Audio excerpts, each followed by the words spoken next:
talked during the break, that if you all the time, every day, work with competitors, how the customers like our products and so on, that builds up your mental reality. And it's not easy for the brain to shift. So that's why when we stand in front of the forest and look to the trees, we'll be mentally constrained and biased. And we will start to base our actions on the constraints of today. And that's not what we want to do, as we will see in a moment. We have looked then into some examples of trends that are not developing completely at random, which is good, but don't overestimate facts, don't overvalue facts. You will see towards the end, it's much less important than you might think. And facts, they are not the truth. We confuse facts with the truth. It's just a little bit of the truth that was now or a moment ago the state of something. But most of the world is not captured by the facts. It's just, some dots here and there. But there are also some other things that we can apply to have some wisdom about the future or be less wrong. So there are rules. I've constructed 4 rules for a good base of judgment about what will happen. So the first one is value always win. So we are aware of value, so we have the definition, it, and we know also the difference between value and then if you have to persuade a customer, you have to have a lot more value than the thing they already have, because that's already paid. And they don't have to change anything to keep using it. That's the value delta. If you have, for example, somebody coming to you with a business idea or a technology, and you want to estimate a loosely held opinion on, is this having great potential? Is this something that could be a big thing? It should be somewhere there a potential for a dramatically improved value proposition. So if you take cryptocurrencies, for example, cryptocurrencies, in my estimate, will not be a big thing. It does not have a value proposition for most people that is better than using the credit card. It has some drivers. One driver is the desire of some groups to hide their wealth and transactions for different reasons. One driver is that all the big economies in the world keep printing lots and lots of money, but for the everyday use case, it's not, I pay with a credit card or I pay with my cash, pay with Bitcoin. It's more complicated actually in most everyday situations. That is something we might solve with a good app or something. But I pay. I have to work to get money and then I pay. It's the same utility. It's not much better. I don't get stuff for half price or something like that. So probably, and this is a bit dangerous, but I probably guess that crypto has peaked already. There might be a factor changing this, like the collapse of the dollar or something like that. But, it doesn't fulfill this rule of a substantially better value proposition. Rule number 2, technology always improves. So technology never gets worse. You never have a new processor that is not as good as the previous one. If it doesn't have the same performance, that's one thing. But usually it has the performance level that the previous one had at the higher use of energy or something like that. And especially it has a lower cost. So you should look at the performance versus cost. And this is most clearly shown in what's called the Moore's law. But I took solar cells here instead, because we're so fed up with all these Moore's law and processors and transistors. But we can see that it happens in other areas as well. And this, I think, is a logarithmic scale, right? So this is really a curve like this. Now that will peak sometime. And then maybe there will be another S-curve, because the S-curve is not only market adoption, it's also technology or technical performance levels. Technology always improves, but the thing is that it seems to be difficult to say what is the reality. People see things around them, and based on that, they say, okay, it's possible to do this and that. It's called the recency bias and availability bias. We tend to put in our mind, our crappy brains, just take the stuff we see around us as the real world. And seems that guys like Elon Musk or other super innovators, they know the future. So they factor in this improvement somehow already from the start. So Elon Musk started to disrupt the banking industry. On a project after PayPal, the analysis was, we'll be able to do this much better in the digital space using the internet. Banks do it ineffectively. We will do it more effectively. So therefore, it will happen. This is what I think is the wisdom level of insight. And if you can see that a technology improves so that value is unlocked, you really have a strong analysis. You can be really confident. The third rule is that also about technology. Technology removes limitations. It's actually, that is the way it unlocks value. Technology creates value by removing limitations, mostly. So it's the same with the steam engine. It disconnected the use of power from having a stream where you could put the water wheel and run your factory, or you had to have a windmill. You could put it up wherever you had at least a little water and some timber to burn or coal. And the fourth law for the future is that potential is always realized. It's not going to be lying around some unfulfilled market needs for which there is a technology to profitably deliver the functions that could solve those needs. And that is something that Richard Norman referred to as the vacuum principle of business. Business potential is not going to be left untouched over time. That's how we can know that something will happen. The question is, are we doing it or is somebody else doing it, for example? Or if we have a product or service which relies on horses, maybe someone will beat us by making cars because it's possible to make cars. We know that because we can factor in technology development from rule number 2. So there is a little bit opportunity for being less wrong. So try to think not so much about what can be done and not be done today. Instead, it's better to look at plausible futures, adding a little bit other things that we talked about in the course. We have the pest factors. We know a little bit about how they shape the development. Some of them are really difficult to predict. Some of them are non-random. We can have ideas about them. We have the 4 rules about especially technology and value. The political and economic things, they are more like, they're shaping when things can happen maybe, but they're not really shaping what can happen so much. And then we know how things play out in industries, how a new product or service always comes in an unbundled form, and then a dominant design emerges and it takes off. And then we start to compete, and at some point we're running out of customers who have to compete with each other. And we understand how this can interplay in ecosystems.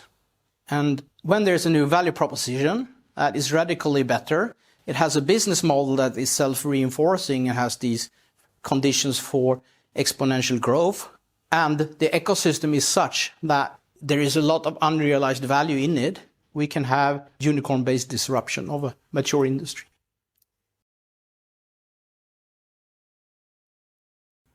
Standing in front of the forest, it might look something like this. It's like driving through the fog. The Strategize perspective is we can see the things near us better, but further away there is a lot of uncertainty. It's covered in fog. And well, maybe we can decide that we should not be on the left side. Seems to be dangerous. We don't know exactly what is going to hit us, but I mean, we have some idea. And as we drive through the fog, it resolves, so we see more. But then it moves also ahead, and it's another future that we can't see. It's a problem-dominated view, and our actions are based mostly on constraints. We view time as something that passes. So time passes, we lose time, and with that, we also want to make some bets so we can win in the future. We try to predict, reduce uncertainty, and make a bet, and maybe you win or lose. This is cause-effect reasoning. It's the way we are trained in the Western world from birth. And it has a lot of benefit, but it constrains also vision a bit. And we see people like this guy in the 70s. Hardware will become cheaper than software. That was a revolutionary claim. We will have software stores in the future, like we have music stores today. Or that guy, I built Tesla to force the car industry to transform. I don't want fossil fuel cars. It's ruining the climate. Someone has to do it. There is no strategic analysis that you can do here that tells you investing in electric cars is a great opportunity. It's a small niche market. It's very difficult to succeed. There are no charging stations. Everything is difficult. It's really like it's not possible to start and argue that for a boss that is knowledgeable in strategic theory. And the idea is that reasoning is anchored in the future, not in the present. What is the future that we want to have? What do we need to do today to get there? Forget what we do today. That is really unimportant. How many industries today did not exist 30 years ago? I mean, we can list a large number, and the turnover of these, that's an astronomical number, like trillions and trillions of dollars. Do we believe that 30 years from now, there will be equally many and big industries that are new or just, barely starting? Probably, maybe more. So the current situation is really not a good point to start thinking from. Instead, you could go where you want to go and take the view that you're exploring and finding value. And that means that you take the approach that time is not passing, time is coming. We have as much time as we can possibly need, and we get more and more. That's a really empowering perspective. If you're stressed and try to beat competitors, if you say, I'm going to do this because it needs to be done, you have the wisdom to understand that electric cars will be the future because we have to deal with climate change and because it's possible. So we understand that electric cars will actually be better than fossil fuel cars. Therefore, it will happen due to the vacuum principle of business. Teleological reasoning. The end state explains what we do. So in ancient Greece, they used teleological reasoning instead of causal reasoning that we do. So if somebody asks, why is there an acorn on the ground? Well, the old wise person might say, it's because it's going to grow into a mighty big oak. We would say it's fall from the tree over there. And both are correct. I guess they're equally good, in different ways. But what inspires more vision, more creativity, more ambition, more guts? I think we could be much more pragmatic about understanding where the ecosystems are going and really go for that with confidence. That is what I want to inspire. Musk talks about first principle reasoning, and he's completely off with that. But what's good is he doesn't reason from constraints. What I call the innovator mindset, it's more like encompassing an infinite view on business. This whole infinite game, as Simon Sinek calls it in his book. You're not trying to beat competitors. You're not trying to have the best results for the next year. It's more that we're driving on a journey. We don't know exactly where it ends, but it starts with a long-term effect in mind. That is, it starts with almost with the star that we looked at before, rather than the mountaintop or the first steps into the forest. So how can we strategize when we don't know the future?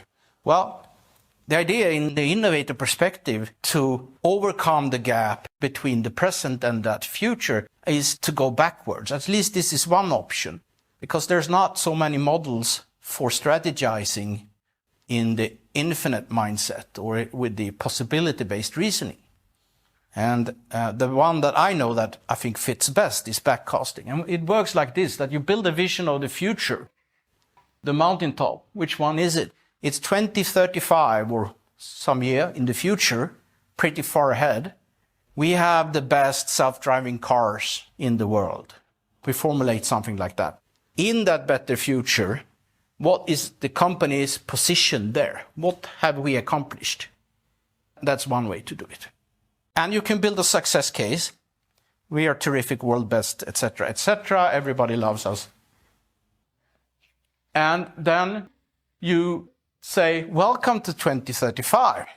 We took the time machine here, and you're having this terrific industry leadership, best self-driving cars.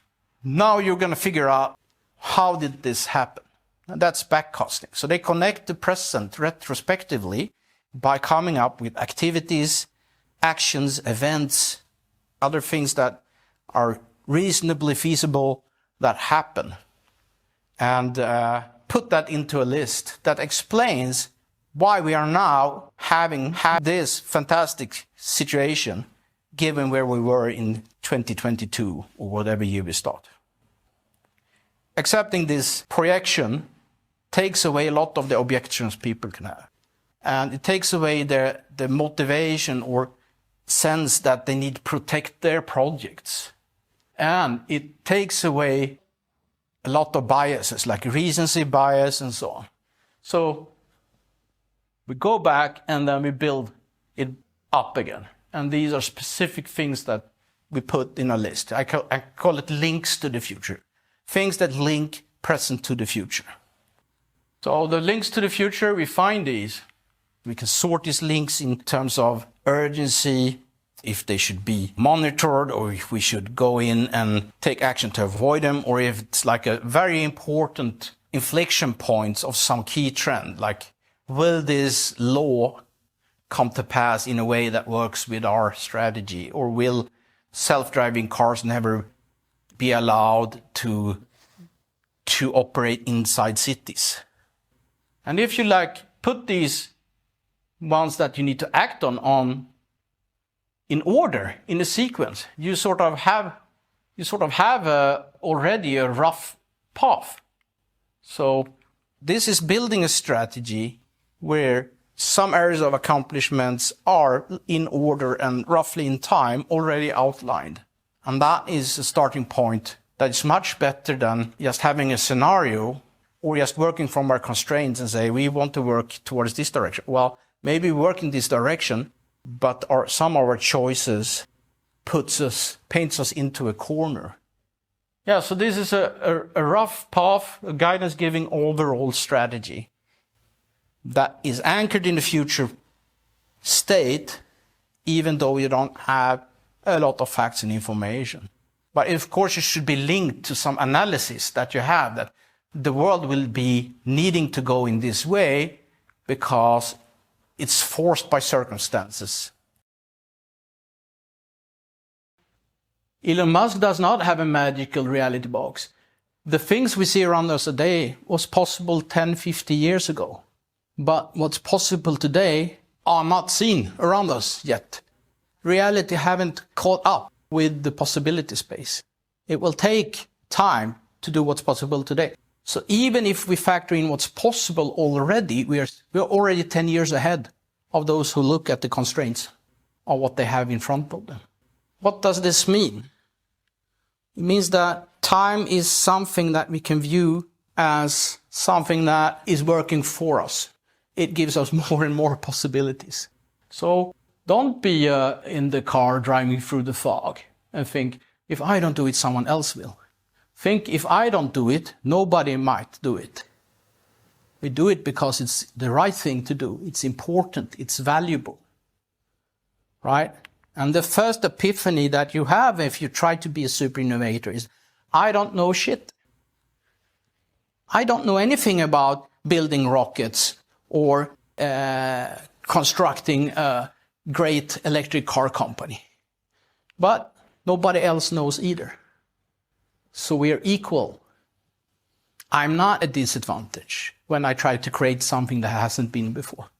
And it's easy to know more than shit. You can call some professors at your university or invite a few persons on LinkedIn for lunch and so on. And with a couple of hours invested, you already know a lot more and can make an informed judgment. I started to write dates. I don't write it like this anymore. I put a zero before. Then we're really in the beginning of time. And most of the time is ahead of us. It's really nothing that we have a lack of. We might use it ineffectively and not get anywhere.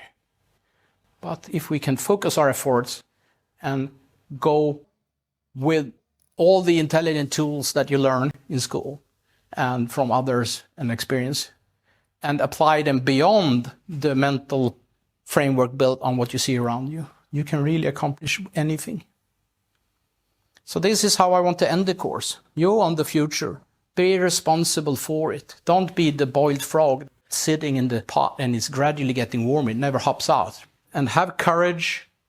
Ask questions. Be less wrong. Go on expeditions. Try things out and never stop. Thank you.